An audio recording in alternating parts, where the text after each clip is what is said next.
All right, I'm Mark Heffner. I live in South County, St. Louis. I'm the other senator. I have 9 children, 6 sons and 3 daughters. I have 7 grandchildren. And when I found out that through birth certificates and Social Security cards that I had unknowingly made corporate slaves out of my children, I was a really unhappy person, okay? We showed the signature line on the checks, and that is called microprinting. And now, if I started a corporation, and I knew that I had started a corporation, I would open a corporate checking account for that corporation that I would be the president of, and it would make some sense for the signature line to say authorized signature, because the corporation I would start wouldn't have a hand and couldn't sign anything. It would take a flesh and blood human being, the person who had started the corporation. But on a personal check, it doesn't make any sense, because on a personal check, it's a personal check. But the truth is it's an all caps name. The checking account that you have is an all caps name. Look at your driver's license. It's an all caps name. Voter registration, credit cards, everything that you do is in all caps. They have created a corporation out of you, and on the checks, in order for it to be valid, the authorized signature of that corporate account needs to sign it. What do you know about fine print? When they put fine print on a document, the finer the print, the more important it is to them, and the more they don't want you asking any questions about. I have run into almost nobody that knew that that signature was on there unless they were part of some type of a patriot movement. And it's hidden in plain sight because it has MP right behind it, which stands for microprinting. But nobody seems to catch this because it's hidden in plain sight. So the corporate identity thing is basically like me sneaking into your room when you're a baby, or sneaking in with your mother at the hospital when you were born, and basically stealing your identity and creating a corporation that you're actually the owner of, okay, but you don't even know that it exists.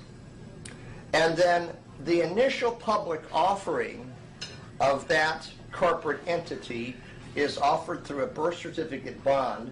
You can get as many copies, certified copies of your birth certificate as you want, but you can't get the original. Why can't you? The reason you can't get the original is because it was sold on the Securities Exchange as an initial public offering.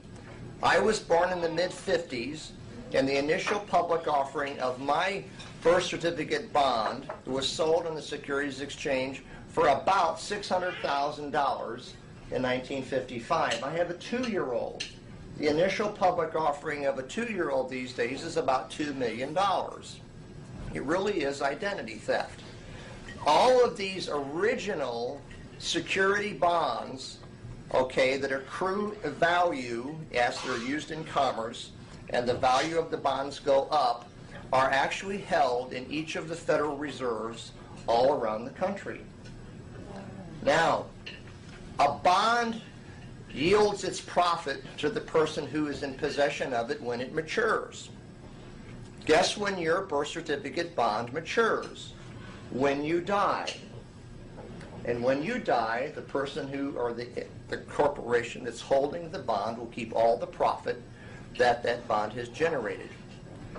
At my age, with the amount of commerce that I've done and the business that I have run, it's an estimate that I've probably got between $5 and $10 million is the actual value of my current bond. But because I'm not in possession of it, and I'm not even supposed to know that it exists, all those assets based on my identity have done me no good whatsoever. So how did we get into this mess? When we were being formed as colonies, it took a lot of money to get all the supplies and ships and everything over here to form the 13 colonies. British bankers and the British Crown put up a lot of dough. Well, they were happy to put up the dough because as long as they owned the colonies, they knew that the resources of this over here would pay them back a very good return on their investment. But when we broke away from them, now they had no return on their investment, and they had a legitimate claim of debt against us. If we weren't going to be theirs anymore, we needed to repay them for what they had invested to get the colony started. It was a legitimate debt that we owed when we were formed. There are sentences in the Constitution that read that the debts under the Confederacy are continued under this Constitution. So the Constitution is also an agreement of debt to the British and to the French, because we asked the French to help us defeat the British, and they wanted to be paid back for their military expenditures. So we basically were broke when we became a country, and what we didn't know, or I didn't know, is that the bank note when other countries loan to a country is a 70-year note. So the 70-year note comes due when Lincoln is president. They don't have the money under Lincoln to pay off the note. So Lincoln doesn't want to give the public lands of the 13 colonies and the public lands of the Louisiana Purchase back to the Europeans in a foreclosure. He'd rather have that not happen on his watch. So he says to the European bankers, can we renegotiate the loan? And they said, well, we might do that, but we're going to want some upfront money, we're going to want better terms, and we're going to want more collateral. Under Lincoln, there were now 34 republics, many of which were not, part of the original 13, weren't part of the Louisiana Purchase. And he went to them because what the European bankers wanted was they wanted the public lands of all 34 republics to be held as collateral against the new national debt for the next 70 years. Well, when the southern states heard that they were being asked to do this in a war that they hadn't fought in for collateral to bankers, and they didn't like the terms, they basically said they're not going to do it, and they seceded. The real reason for the Civil War and the secession of the states was over the collateralizing of the public lands of those republics. Slavery might have been an issue and various other things. State rights was involved in it, but it was really over the collateralizing of the public lands, and they weren't going to do it. Now Lincoln has a problem. He no longer has a quorum to convene Congress. He can't renegotiate the loan because he has no power to pass any laws. So he had an idea. And I think it was the best idea he could come up with because he was in a pretty bad spot. He started a corporation, the Act of 1871, which basically gave him the ability to form an all-uppercase United States of America corporation with a physical jurisdiction of the District of Columbia, which was where they had the authority to do business, and he reconvened Congress as a corporation. As a reconvened corporation, he was able to renegotiate the debt, fight the war, and get the southern states to sign under duress, because some of the governors, even after the war, with threat of military action against the state capitals, had their governors forcibly replaced. Once that was done and all the collateral was in for the European bankers, I think Lincoln probably intended to shut the corporation back down, is my guess. But he was killed before he could do it, because they realized that this was a sweet opportunity to get around the Constitution. All right, so 70 years go by, and now we're up to the time of the Great Depression. We're up to the time when the rich elite go to Jekyll Island and they look for a way to permanently get a central bank into the American economy. If you have a central bank, the bankers who control the currency make a fortune off of the resources of the people. There had been several failed attempts at having a permanent central bank in the American history, and they'd always been rooted out and defeated after a short period of time. So this time they wanted to make it a little bit more permanent. So I think in 1912 they agreed that they'd fire it up 20 years later, which would have been 1932. They also understood that if they were going to pull this thing off, what had defeated it in the past was people's knowledge of it being unconstitutional. So they somehow were going to have to control the people. So the same people that put together the concept of Federal Reserve Bank also looked at how many newspapers they would have to buy to control the minds and the knowledge of the people. They determined that they needed to buy 21 newspapers and change the editors into their editors, who would only print things in those newspapers that would cover up what was really being done to the people. So they have controlled, so we have not had a free press in the United States, going all the way back to when newspapers really was the press, all the way back to about 1912. These same people, when radio kicked in, bought the radio stations. The same people have bought the television stations and the satellite and the cable stations. The knowledge that we are sharing here today has been spread abroad to at least 30 million Americans because of the internet. They haven't been able to control the internet like they have the newspapers, the television, and the radio since 1912. So the ability for us to go all around the state and all around the country and find people that are aware of these deceptions is because of the internet. So the internet is bringing down the corporation. Now, so in 1929 they crashed the economy. 28 they redistribute the wealth back. They take away the gold by making us enemy combatants, and they give us worthless Federal Reserve notes for our gold, made it illegal to own gold, bullion. They wanted additional collateral for the next 70-year term. They already had all the public lands. What do they want this time? They want the private lands. So they never put it to a vote to the American people that, hey, we don't want to be foreclosed on. So would you all mind having your private lands, houses, and farms put up as collateral against the national debt so we can spend foolishly for another 70 years and make ourselves rich as politicians at the expense and the risk of your private property? They never asked us that. They just did it. Okay? So by 1933, they had collateralized our sweat equity through birth certificates and made commercial entities out of us and stolen our identity. They had also put our private property up for collateral against the European debt.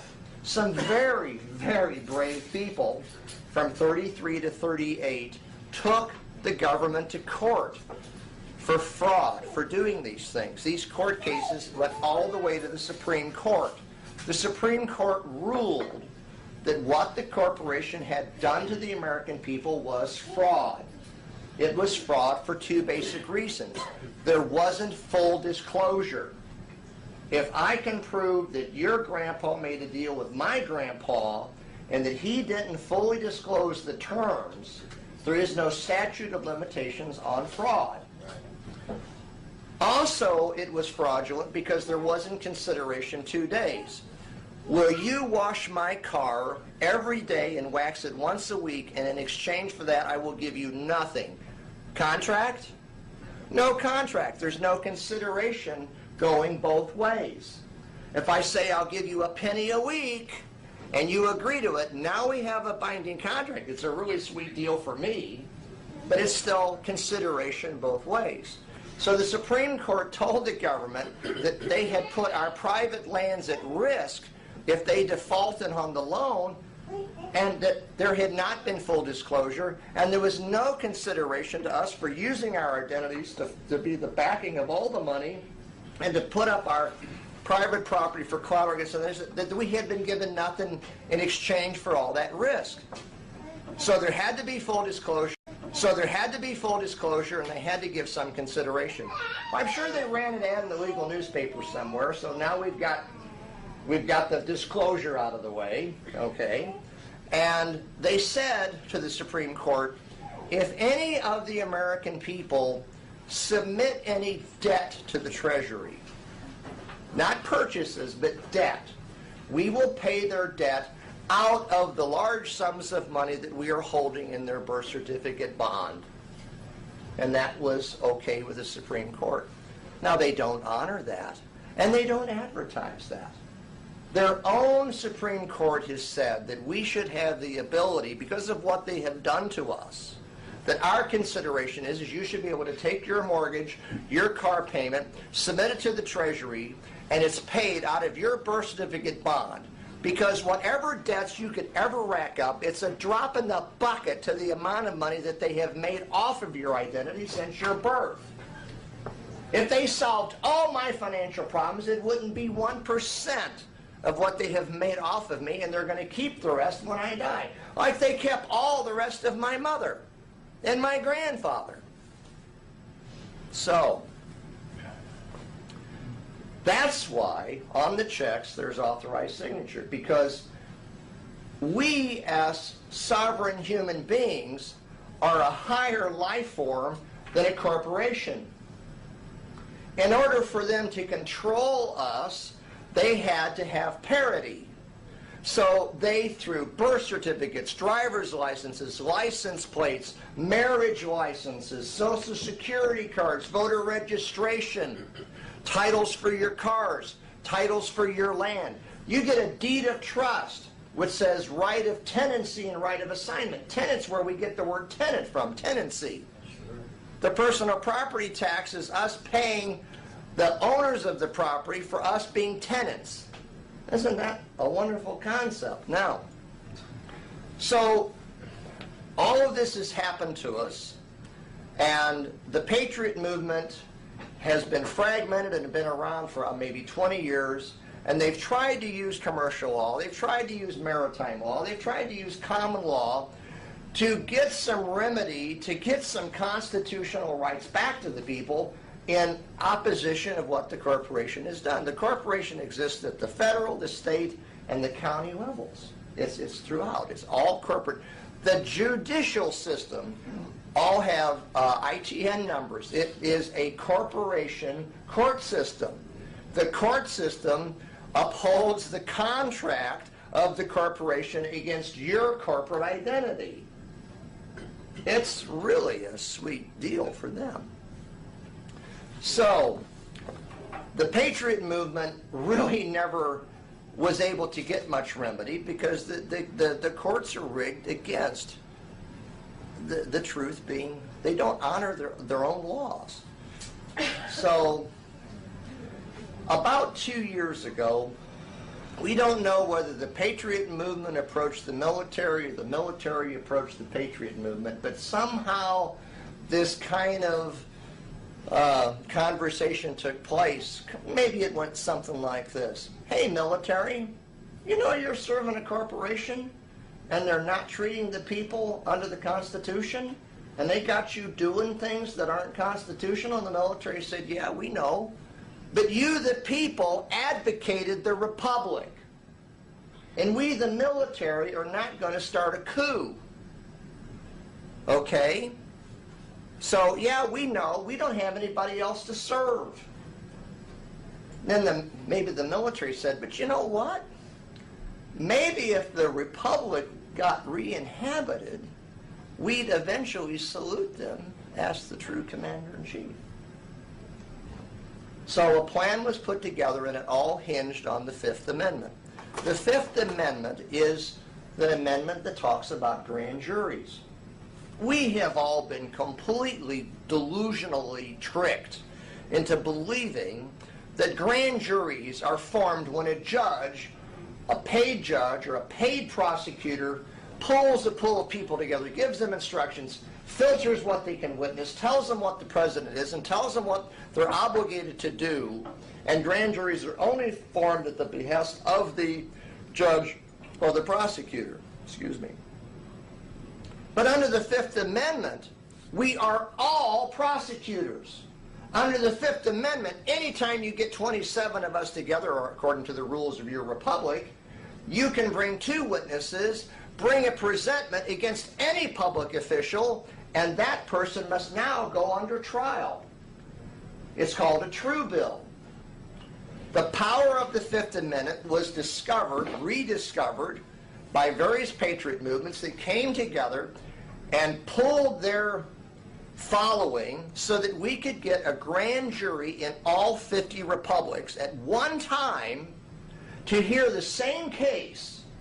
And the case that they came up with was that the governors are guilty of being elected by the people, but treating the people as corporate entities, working for a corporation, and not obeying the state constitution and the Constitution of the Republic. And the finding of these grand juries was that they had 7 days to resign or lose their option to hold office. And after 7 days, the lieutenant governor had 7 days. Then after 7 days, the third person in line had the option. So within 21 days, if nobody repented, resigned, and retook the oath to the Constitution of the state and the Republic to do the right thing, within 21 days they had acquiesced. Acquiescence means that you have a certain period of time in order to do the honorable thing, to fulfill your obligations and make remedy. And if you acquiesce, then under common law, the dishonored party now has the option of coming up with their own remedy. So after a month or 2 had gone by and none of the governors had done the right thing, and they had all acquiesced, the 50 grand juries came together again, and according to the truth and the power of the Declaration of Independence, provided the remedy of, if they're not going to inhabit the offices of the Republic that had been abandoned since '71, they were not dissolved.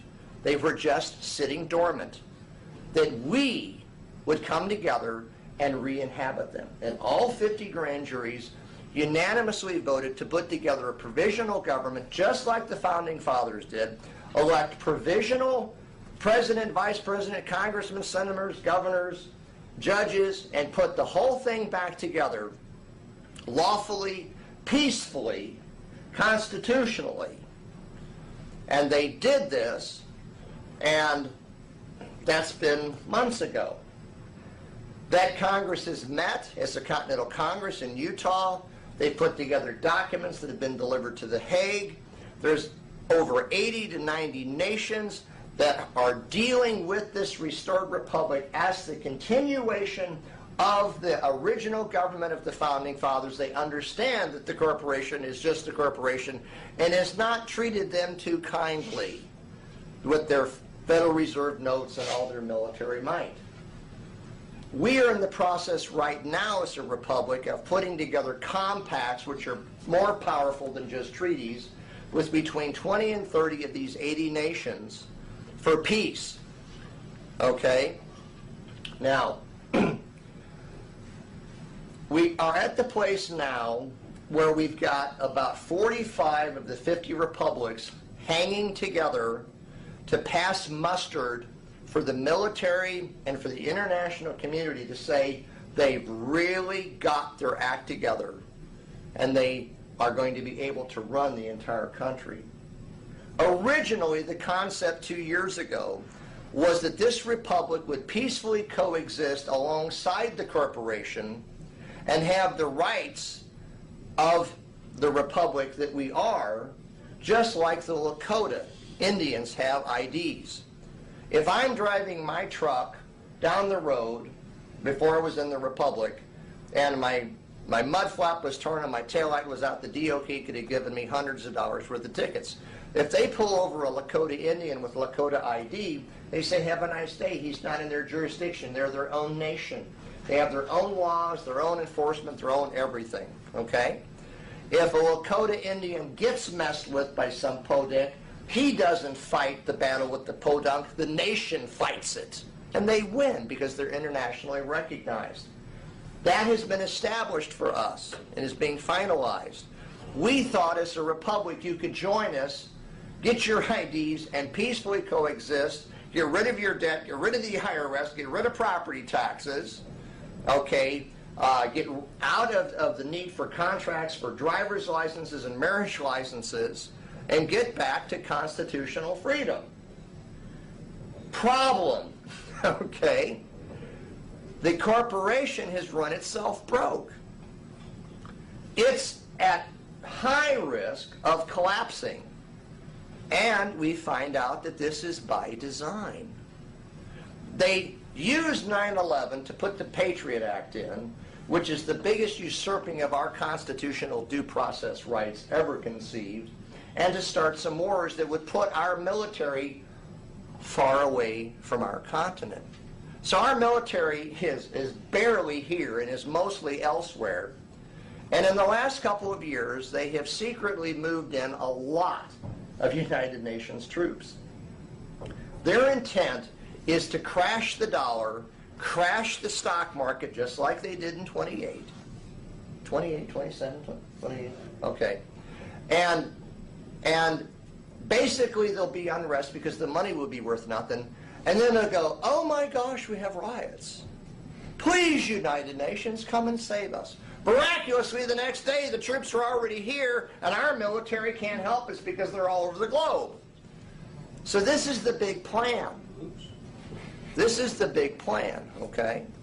So what the Republic is faced with now is not the prospect of being able to peacefully coexist with the corporation as we grow over the next 5 to 7 years and people realize they can join us instead of being a corporate slave, and our numbers would grow naturally. What we're faced with now is the military and the international community looking at us and scrutinizing it and saying, are you ready to run the country when the corporation fails, which is soon, so that the military can back us and tell the United Nations to take a flying leap at a rolling donut and get out of our country. We are trying to get the final states together, and we are trying to get all of the official documents and the court of records and everything filled in all the republics so that the military will finally say, we will back you 100% because we believe that you are in place and can run the country when the corporation folds. Our Chief Justice, Nathan Peachy, put out a letter dated January the 11th. I can't read the whole thing to you.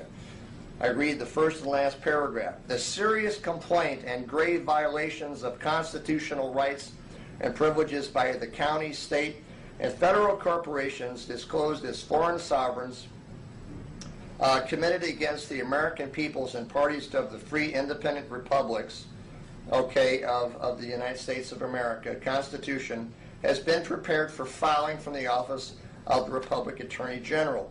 They're basically going to convene a national grand jury with a juror from all 50 republics very soon, and the case that they're going to be hearing is evidence that the corporation is planning the collapse of the economy to bring in United States troops. It may even involve United Nations troops, and it may even involve the use of mustard gas and phosgene gas.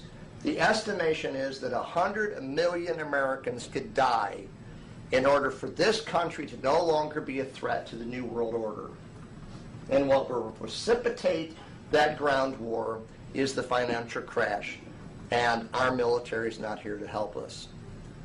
The last paragraph says the security team at this near event will consist of the military, law enforcement officials, and American Rangers who work for us, who will administer surveillance and security during this event.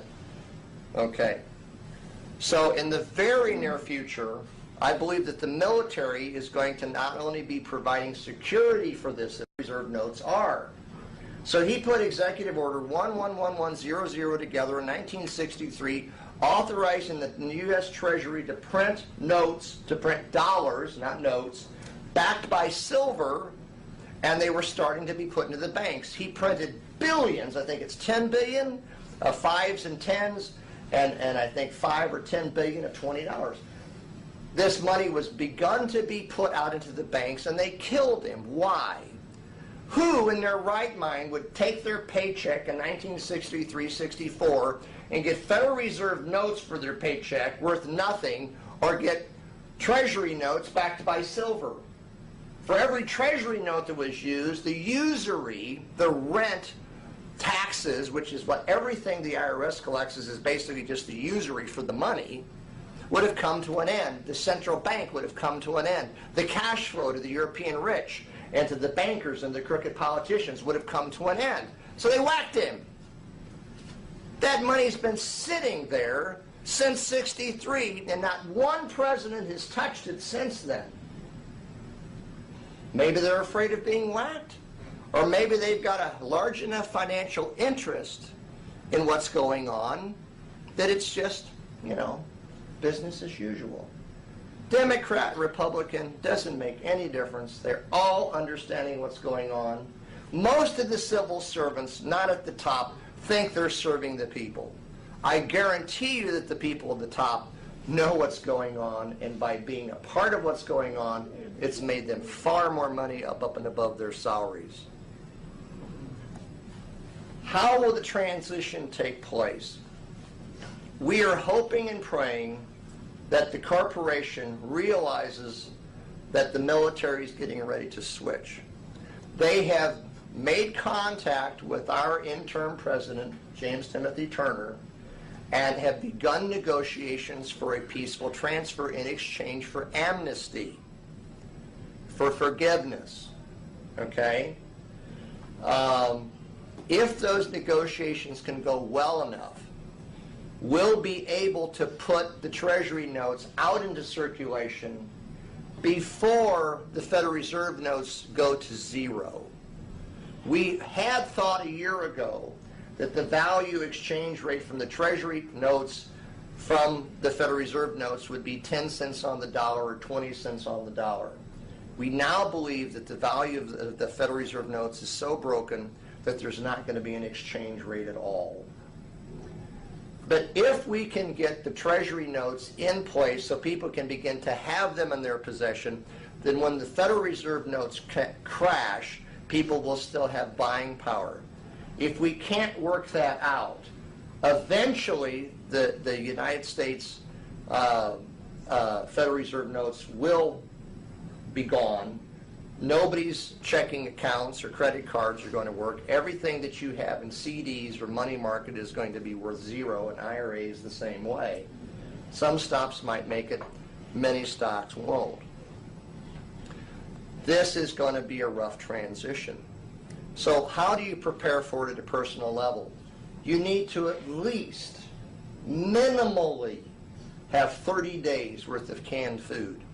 Canned meats, pastas, grains, rice, fruits, vegetables, everything. You're not going to go to the grocery store perhaps for a month. You need to have water. The reason I recommend canned goods is maybe there'll be problems with the electric. If you can get a knife, you can open a can and you can dine. Okay? If you have assets, you need to take a serious look at what my family has done. We have gotten rid of all of our IRAs, money markets, and CDs, and we have bought pre-1964 silver coin in the denomination of dimes and quarters so that it can be used for barter, and it's 90% silver, and whenever the new currency is put back out, we'll be able to exchange the silver that we bought with Federal Reserve notes for the new currency.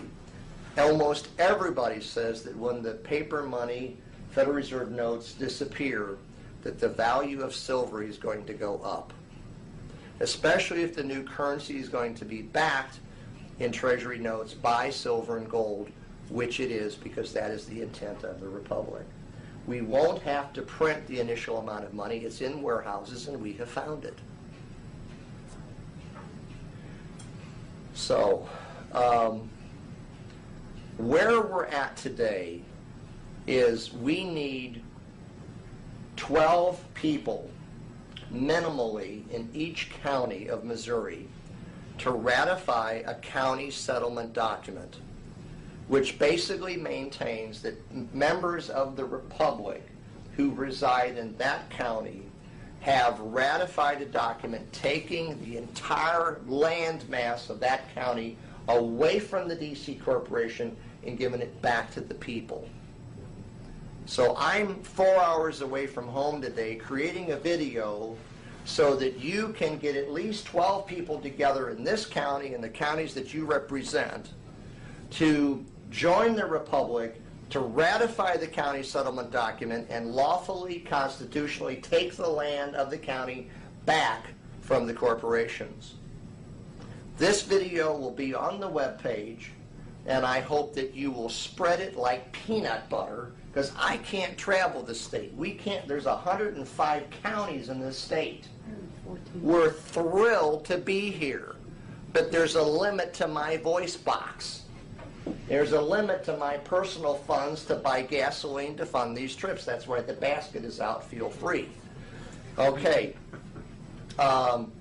This video should be up on our webpage, which is MissouriRepublic.org. Okay? And take this video, email it to everybody, and let's try to get 12 people in every county of this state. Anybody you know, anywhere in the state, get them to watch the video, help them get signed up, and let's get every county reclaimed. As the National is working on getting the 5 remaining states, which is going to be the trigger for the military to salute us, this case will go forward in the next short period of time, and if we've got the backing of the military, things can begin to change quite quickly. We're praying for a peaceful transition. We've offered absolute amnesty and forgiveness to all the corporate players, which is bringing them to the table because they are afraid for their lives. We have heard in the last 2 months there have been over 1 million applications for overseas visas from people that live in the District of Columbia. Ever heard of the concept of rats leaving a sinking ship? Okay, so this is where we're at. We need the Republic to be stronger in Missouri. We still have some positions to fill. We need to be praying with all of our might for the additional 5 states to get completely seated so that the federal government can say they really have restored the Republic. We're recognized by other nations. We're recognized by The Hague. But the military's not going to back a horse that doesn't have its act together. The more people we have, the more we can pull together absolute proof that we pass muster and we are ready to run this state and ready to run this country. Time is short. The UN troops are here. The dollar is about as fragile as an egg on the top of the Empire State Building, and plans are made for bad things to happen. The United States is a country, and its people who hang on to their guns and hang on to their dreams of the Constitution are the biggest threat to about 20 nations who want the New World Order. The other 80 nations don't. They want to whittle down the American people so that the New World Order can be brought forth. The Republic can stop it. We need you to sign up today and get a red thumb. This is your God-given ID, not your Social Security card or your birth certificate and none of that wonderful corporate stuff. It's your God-given ID and the name that your mommy and daddy give you. If you use your full name and give us your thumbprint and swear an oath, you can become part of the Republic today, and you can sign a jural covenant, which basically says that you are going to republic with us. Republic is also a verb. Congregate is a verb. People are congregating. A bunch of people are gathered, but we don't know what they're doing. But if we republic together, what we're saying is that we have gathered to lawfully support each other's constitutional rights. I'm inviting you to republic with us. Sign the paperwork, okay? I want to throw it open for any questions that you have now that you need answered before you would sign up. And then once we get those questions answered, we're going to go to another part of the room and start signing people up. And I will continue to answer questions for anybody that has them. Okay? And then once you have joined the Republic, you're probably going to have a different set of questions, which would sound something like, I'm part of the Republic now. I have a red thumb. What do I need to do? The first answer to that question is get this video and share it with everybody yesterday. Okay? Not that it's the best presentation on the planet. Please take it and put together a better one and spread it around like peanut butter. But we've got to get this thing done. We do not have months. We have weeks, maybe a month. We're getting down to the wire on this stuff. So what questions do you have?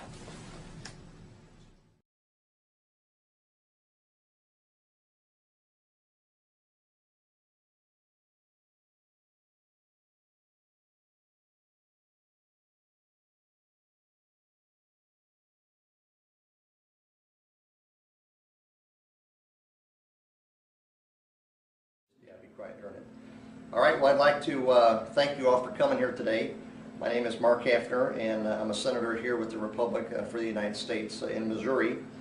And this is a 4th of July kind of an update to the first video we did back in January 15th down in Ozark, Missouri. And I want to tell you right off that this video may not be the one you should watch first. If I tell you that your birth certificate, your marriage license, your driver's license, your Social Security card, marriage licenses, and voter registration, all these things have made you a corporate entity and put you under commercial law, and you really don't have the protection of the Constitution and the Bill of Rights anymore at all. And in those privileges that they've granted you through these licenses, they have total control of adjusting the privileges and fining you if you don't follow their deals.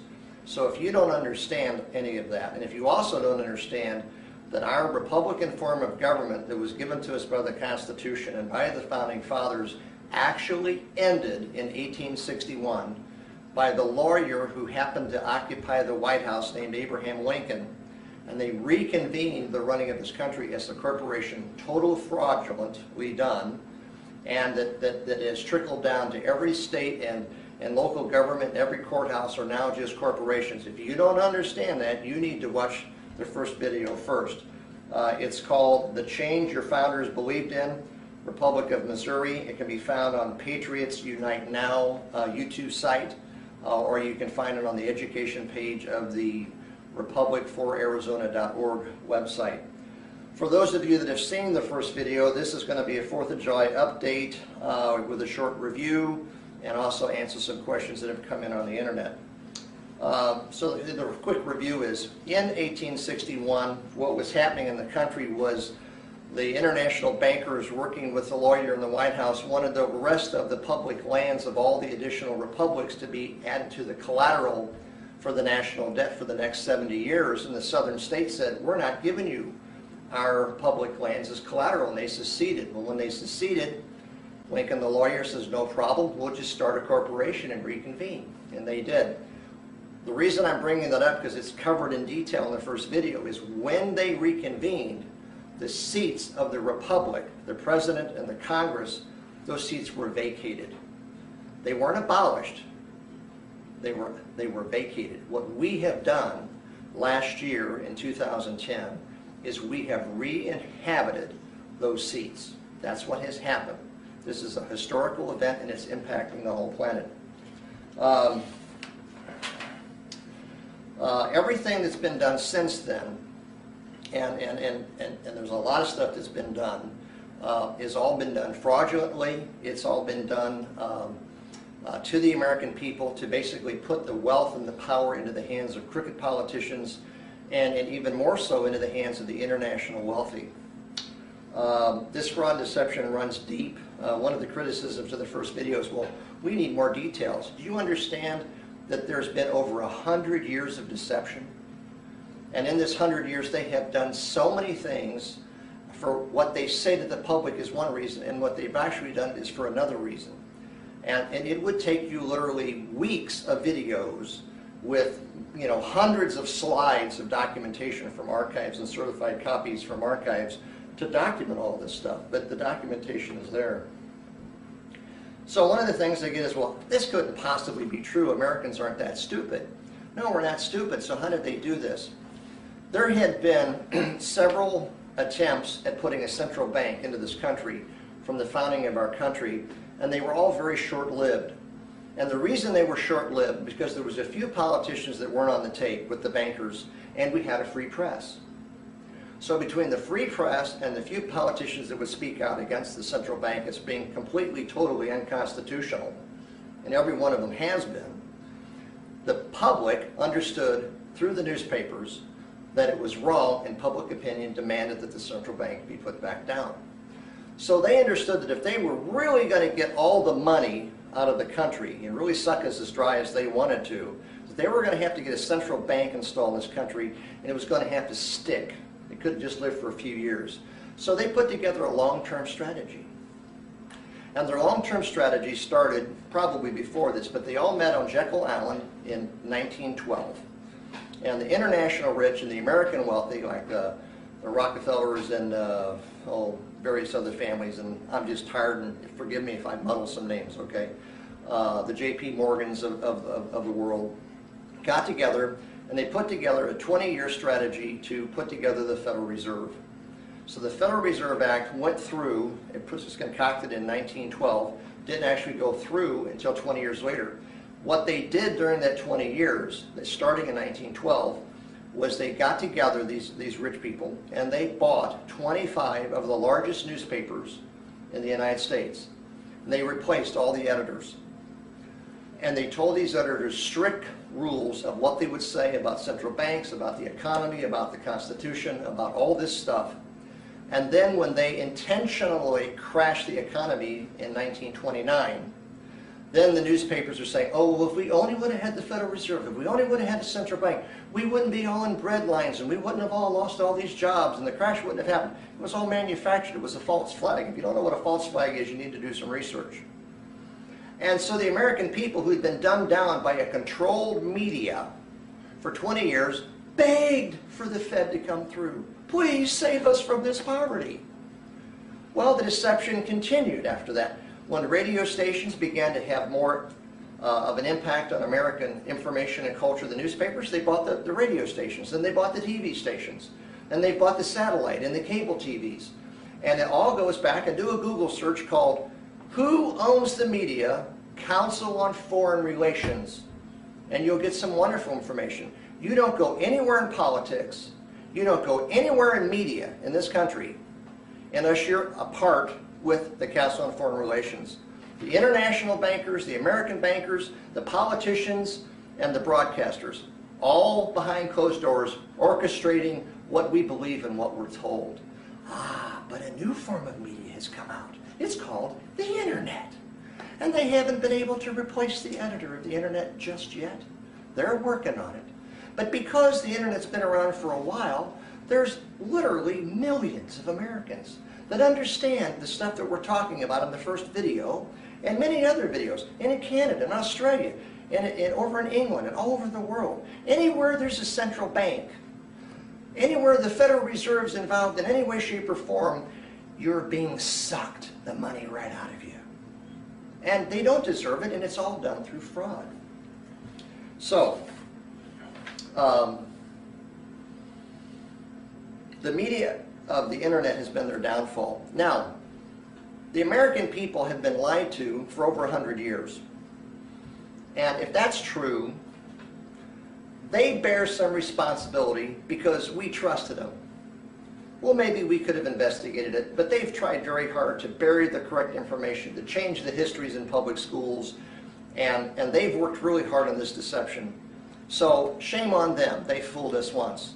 But now that there's millions of Americans that understand this, and we have support from around the world in other countries, now it's different. Now if we don't do something, we have acquiesced. Acquiescence is, hey, I'm going to come over and sit on your lap in 5 minutes. And if I say that in front of these witnesses and he says nothing, and 5 minutes from now I go over there and sit on his lap. He's really got no beef with me because he didn't protest. He didn't say no. He acquiesced. He actually, in the presence of witnesses, gave me permission to sit on his lap because he didn't protest. He didn't say, no, I don't want you to do that. That's not the right thing to do. Now, I'm not going to go sit on his lap, just for the record, but that's what acquiescence is. We have millions of Americans that know the video content of the first video in January and other videos that are out there. The internet media that is free has explained this with a lot of documentation that this is all true. If we don't rise up and do something about it now, we deserve whatever the bankers give us. We've acquiesced. It is time for us to unite and to do something. Now, as far as I'm concerned, because I have 9 children and 7 grandchildren, I don't want on my conscience that I understood this stuff and didn't work hard to stop it from continuing, because their future plans for our country are not very good. Their future plans for our prosperity and for our freedoms are not very good. I don't want it on my conscience, so I'm trying to work hard to bring change. What about you? Have you all joined the Republic? All of you watching the video, have you joined the Republic? Okay, have you taken the first video? Will you take this video? Will you take what resources you have and continue to learn? Are you too busy to learn? Are you too busy to research, to do any work? Sometimes people say, oh, I'd like to know more about this. I give them 12 lousy pages to read that I paid for to print. And they say to me, oh, you want me to read all of that? Yeah, I want you to read. I want you to spend some hours on this. This is the freedoms of your family, the freedoms of your children, the freedoms of your grandchildren. It may even have a lot to do with your physical safety in the near future. Yeah, I want you to read. I want you to research. All right. So here we are on the 4th of July, and 2011, and I want to give you an update. Many other nations around the world, the list is over 130, are ready to partner with us, and peace compacts are being negotiated. We now have all 50 republics in union verified with documentation that is satisfactory to the international community. That's huge. That's huge. This has all been done peacefully since the middle of 2010. We have met all the standards and requirements for the funding of our restored republic. It's all in place. That's huge. So what will happen next? When international recognition finally becomes public knowledge, and we don't expect it to break in the press here, we expect it to probably break in the press in Europe. That's our guess. We don't know. When we have international recognition, we'll have international enforcement. And then we'll have national recognition and national enforcement. And then it'll trickle down to state. It'll trickle down to county, and eventually to large cities, to small cities, and then all the way down to Barney Fife. Okay? How long is that process going to take? I don't know. It's going to take some time. When's it going to start? Soon, I hope and pray. But it's going to take some time. Once we have that recognition, okay, then we're going to have not just remedy, but we're actually going to have cure. A lot of the remedy that people have tried to do in the Patriot movement would work for this guy's mortgage or this guy's IRS case or this guy's trumped-up charge for some revenue-seeking deal, but nobody's actually had across-the-board remedy. And a lot of people have been thrown in jail for trying to mess up their cash flow. When we get the international recognition and international enforcement trickles all the way down, we won't have problems like that anymore. This is going to be a cure. We won't have to fight for remedy in 20 areas where we've been abused by corporate governments. We'll have the cure for all of them. That's why we're working internationally. Now, we are a provisional government, and we have the authority to re-inhabit what was abandoned in 1861. We are cautious to make any changes on major issues until we have full recognition and full enforcement.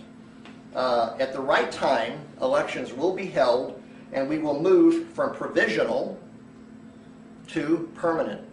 The reason we're provisional is we had to prove to the international community that we had actually re-inhabited the presidency and the Congress and the governors, we had to show them that we, the people, had no longer acquiesced, and that we had stood up, we were organized, we were documented, we were unified, and that they could recognize us as the re-inhabited Founding Fathers Republic, and they could begin to participate with us. So we had to have a provisional government in place to prove that. We understand that a few hundred people in each state doesn't give an election to all the people that live there, but millions of people weren't involved to start this. Sorry, only hundreds, only dozens. So when the American people all know about the Republic, and everybody wants to join it that does, then there will be an election that will be permanent. And then many changes that probably need to be changed from the government of 1861 to now can be looked at then. But everything that we've needed to establish has been done. Okay? There's no roadmap on how to do this. It's not like we found the DNA in one of the Founding Fathers and we could rejuice him and he could tell us how all this stuff worked at the state, federal, and city level and how it all worked together. And a lot of the information of how the Republic really worked has been destroyed and hidden or burned in fires that were planted. And none of the American people have really learned the real difference between the practical functioning of a democracy versus a republic. We haven't seen it in our lifetime. So we've got a lot of learning that we need to do. So pray for us. Some of you were saying, oh, well, they shouldn't have done it this way or they shouldn't have done it that way. Like I said, there's no roadmap. We have done the best we could, piecing the history together all the way back to 1861 so that we could do this. And we've done it well enough that 130 nations recognize us. And we've got funding. That's huge. That's just huge. So we haven't screwed it up so bad that we failed. But it has not been an easy thing. So we are re-inhabiting a republic form of government. And you really need to study the difference between a republic form of government and a democracy for main reasons. You may be elected to one of the offices in your county, or in your city, or in your township. If you don't understand the difference between a republic and a democracy, you won't serve correctly. And if you don't end up holding office at some level, you won't know correctly how to interface with the people that represent you. So you need to bone up on this. You need to study this. All right, how are things going at the county level? All the three branches of government, legislative, executive, judicial, and the supporting staff is established at the national level and at the state levels, and it's progressing nicely. Okay, and a lot of committee work is being done. A lot of things are being done. But at the county level, we're still making very slow progress. Okay? It takes between 50 and 90 members in the Republic to really get a Republican form of government established in a county. You've got to have elections that elect the legislative, the executive, and the judicial branch, and the support staff that they need in those branches. That's 40, 50 people, give or take. And then you're going to become a court of record with a judge. And the court of record needs a grand jury. The grand jury pool should be a group of 40 to 50 people that doesn't necessarily hold public office, because everybody's going to be too busy for that.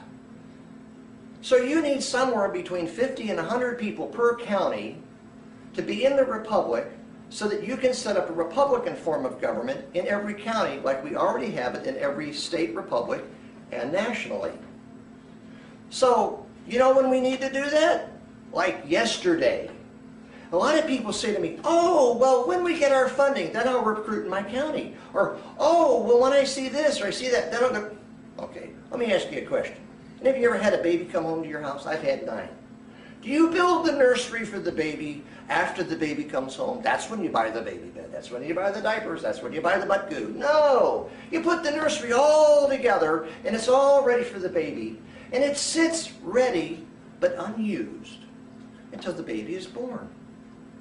Just like that, the international recognition, enforcement, and national recognition and enforcement is going to trickle down.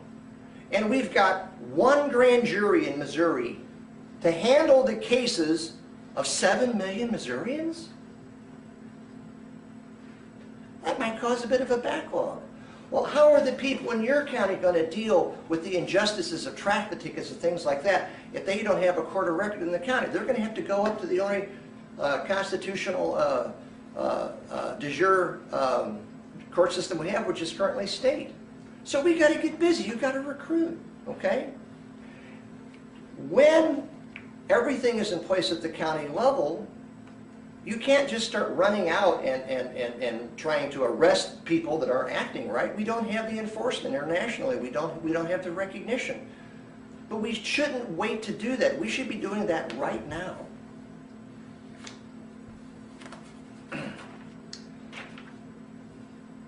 A big part of the slowdown at the county level, it didn't happen at the national level too much. It didn't happen at the state level very much at all.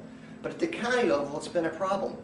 When we're trying to go out and get counties to have 50, 70, 100 members in their county, we're beginning to run into a lot of patriot groups, and we're thrilled. And we have Tea Party people coming in, or we have Promise Keepers people, we have all kinds of different stuff, but it's fine.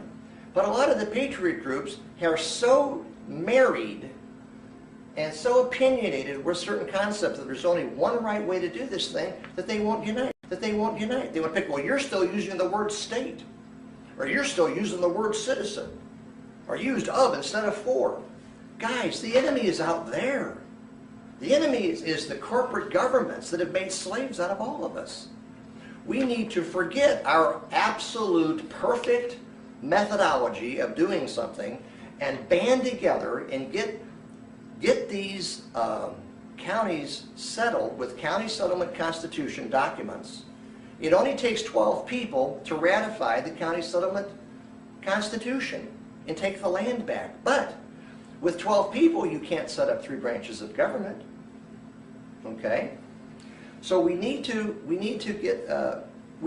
understand that this is just provisional at the state, the nation, and at the county level. And once permanent elections are done, then people can really take the time to do the research and to perfect it, to do it right. We'll have funding and we'll have staff. Right now, everybody that's working, there is no funding, there is no staff. Everybody's doing all this on their own dime.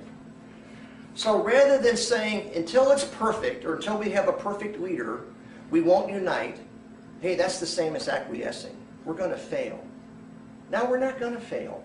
But do we want it to be hard on the American people when the transition hits? Or do we want to demonstrate to the American people that those of us that knew about this ahead of time have gotten busy and got this together so that when they need justice and it's actually there for them, we've got it in place?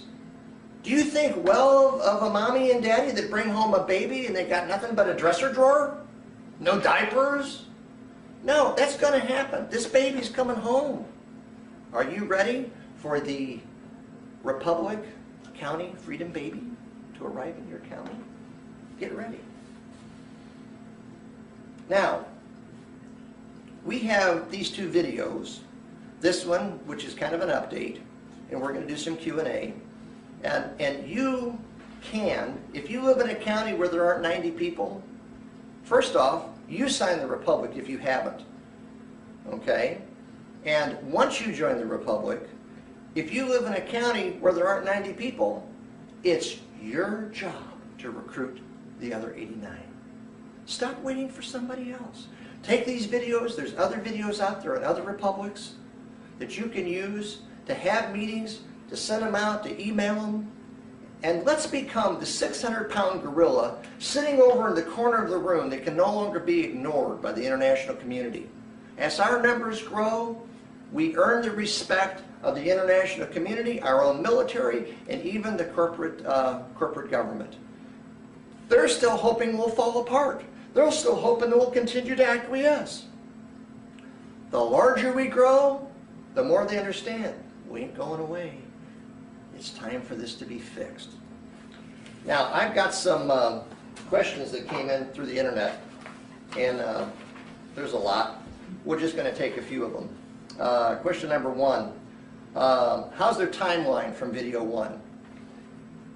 Some of the things that we talked about in video 1 haven't happened, and some of the things we talked about in video 1 were pretty hideous things. Okay, we talked about ground wars and things like that. My opinion is, here on the 4th of July in 2011, that what we have done with the Republic has really messed up their plans for the American people. Okay? And I think that a lot of things that they've wanted to do, they haven't been able to do, but they still have the power to do some pretty awful things. So I don't know how and when everything's going to happen, and I wasn't trying to lay out in video one an absolute definite time frame of when things would happen. I believe that the Republic has messed up what the international bankers and corrupt politicians have tried to do, and many of the things that they would have done, we've messed them up real bad. But they're still in the chess game, so don't count them out. That's why we need to grow. That's why we need to recruit. Question number 2. I'm not sure that I trust Tim Turner. I'm here to tell you about Tim Turner. I've met him. I've spent time with him. He is a flawed man. Just like you, just like me. If we're waiting for a perfect leader to come along and follow, we'll never get our act together. Does he love this country? Does he love the American people? Is he a good moral man with good moral character? Is he a man of integrity? Has he made mistakes, and when he makes mistakes, does he admit he's made mistakes and try to make amends? Absolutely. I trust him. I've met him. I've met Nathan Peachy, the Chief Justice. I've met many of the people at the national level, because every time there's been a national event, I've mostly been there. You know, you hear a guy talk in a meeting is one thing. You follow him to the bathroom and talk to him while you're taking care of some business. You get past that public face, and you find out what the man's really about. These people that are doing this are spending a lot of money and a lot of time. I trust them. Maybe you don't trust me. Okay, fine. If we don't unite, the corporation wins. You like being a slave? Just keep throwing stones at what we've done. Just keep complaining about the foibles or you don't like how I comb my hair. Go ahead. And I'm not trying to be defensive here. I'm just trying to help you understand.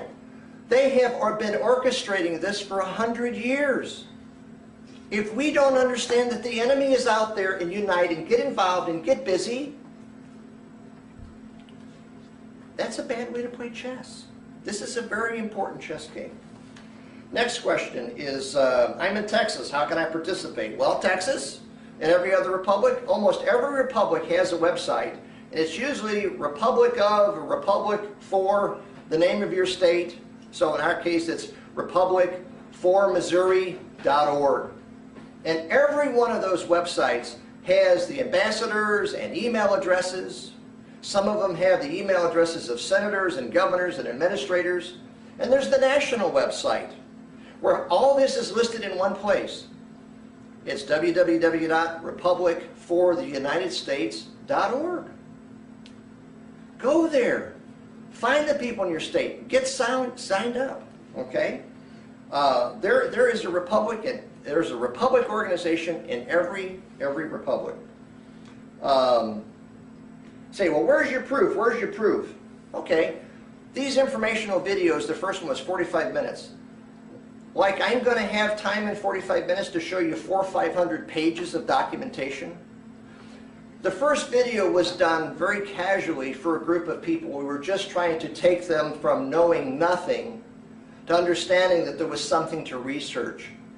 I'm not the best guy to lay out research. I'm not the analytical type, okay?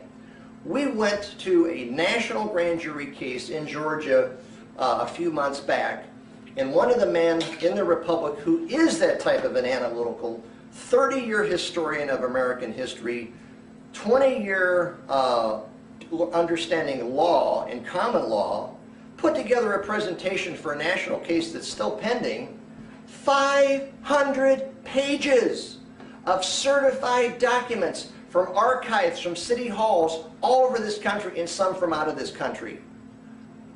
I can't educate you in a 30-minute video, and if you're too lazy to read some stuff and do some Google searches, I'm sorry, I can't help you. I promise you the documentation is there, but it's buried. They were able to bury the 13th Amendment, which is the Titles of Nobility Act, which not only makes it illegal to be in Congress if you have a title of nobility, it also makes you a non-citizen. It was published in all the publications from about 1921 all the way to 1965. You can find it in print. But they tell us, oh, that amendment was never ratified. It was just a clerical error because communication was so slow in those days. And then a well-placed fire here and a well-placed fire there. And American people are dumb enough to buy that. If they can bury an amendment to the Constitution, you don't think they can bury other information that proves this? But it's out there. The internet is bringing it down. Let's see. Said in your first video that gold was confiscated, and it was confiscated in 33. What did I say, 1930? Okay, maybe I'm a year or two off on my dates. Hey, I apologize. I misspoke. It doesn't change the content, reality of what I've said, okay? I also understand that Lincoln wasn't alive when the Act of 1971 came around. I knew he died before that. I was tired. I misspoke. Please forgive me. Alrighty. Here's a lady who wants to take the information in the first video and make it part of her homeschooling for her kids. Hoorah! Hoorah! If we don't find this truth, if you don't learn it and pass it on to your kids, the reason this was all taken away from us was we allowed ourselves to be dumbed down from the truth. So yes, let's pass it on to the future generations. Here's a man who's a convicted felon. He wants to know if he can be part of the Republic. My question to him is this: was there an injured party with this felony? Did you injure some person, or did you injure someone's property? There was an injured party. Did you make restitution?